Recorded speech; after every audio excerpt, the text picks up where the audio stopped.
Scenes of chaos today as the city marks the 22nd anniversary of its handover from the UK to China amid the backdrop of massive protests against an extradition bill in recent weeks.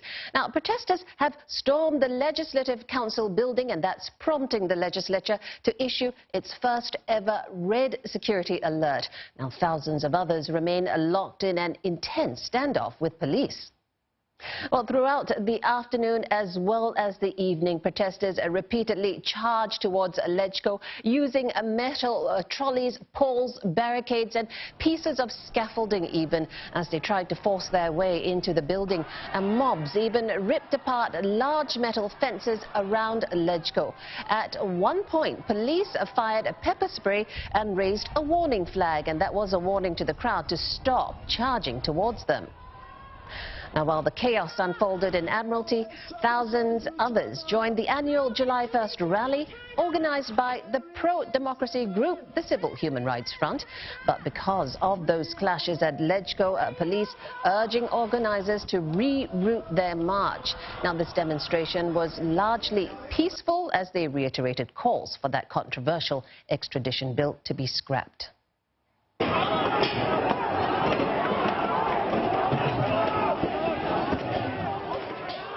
Now, earlier in the morning, riot police faced off with thousands of protesters near Hong Kong Convention Center, and that is where the handover flag-raising ceremony was held.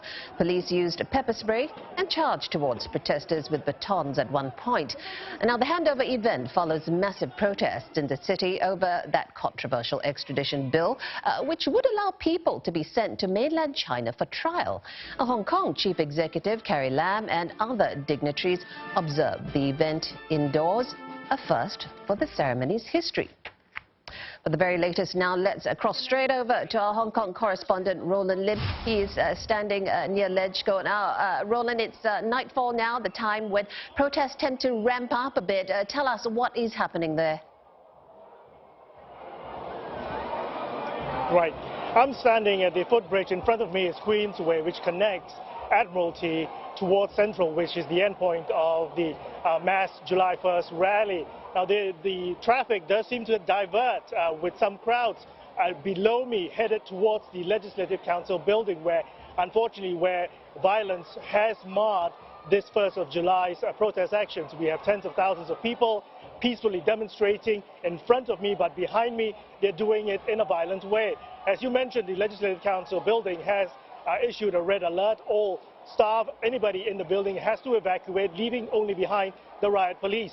Now, we are, as you've shown, scenes of protesters actually not only breaking down the glass barriers to the LegCo complex itself, but they're also tearing apart the metal scaffolding that surrounds the building itself. So there is a certain amount of venting by these protesters, angry at the fact that the government have not responded to the demands for a public inquiry into the police action on June 12th, as well as for Carrie Lam to step down and for the reclassification of the June 12th protest not as an incident of rioting, as well as release of all protesters from that June 12th skirmish between police as well as protesters.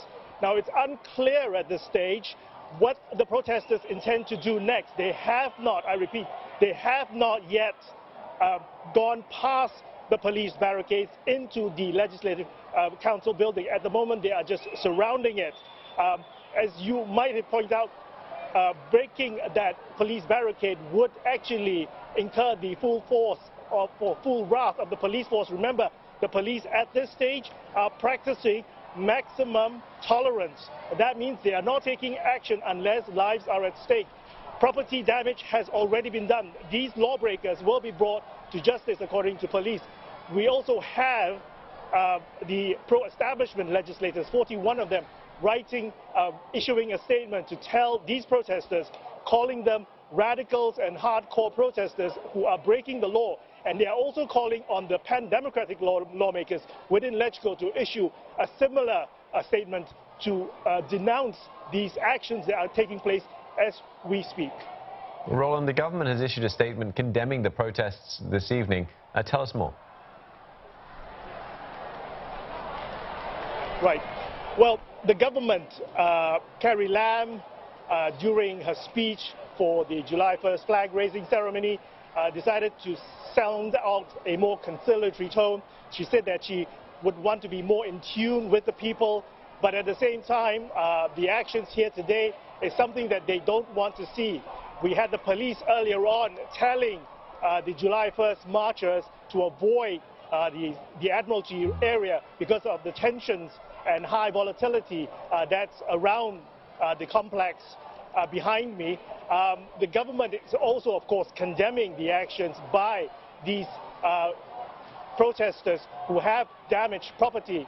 It's not clear, as I say, what the strategy is right now, but trying to provoke the police at this stage would not be a win-win situation for either side. But we've had reports from social workers on the front lines from these protesters who are actually breaking down the glass, and they say that they are willing to die for their cause, and that the fact that they feel that this is the last battle that they can and must win against the government. So it's very much the case of the mentality of them versus us for those hardcore protesters trying to break the police cordon as we speak.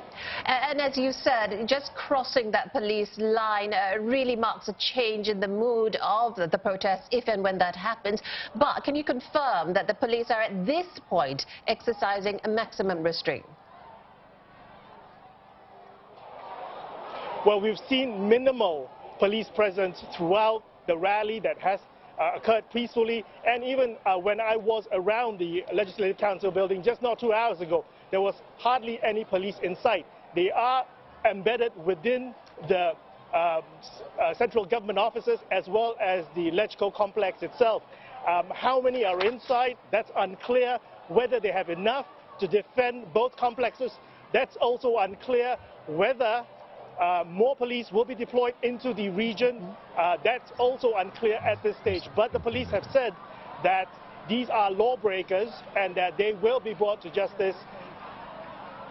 Whether that happens today, tonight, or tomorrow remains to be seen.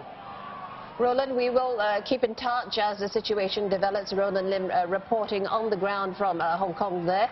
And we will have more analysis on these protests a little later in the show tonight, so stay with us.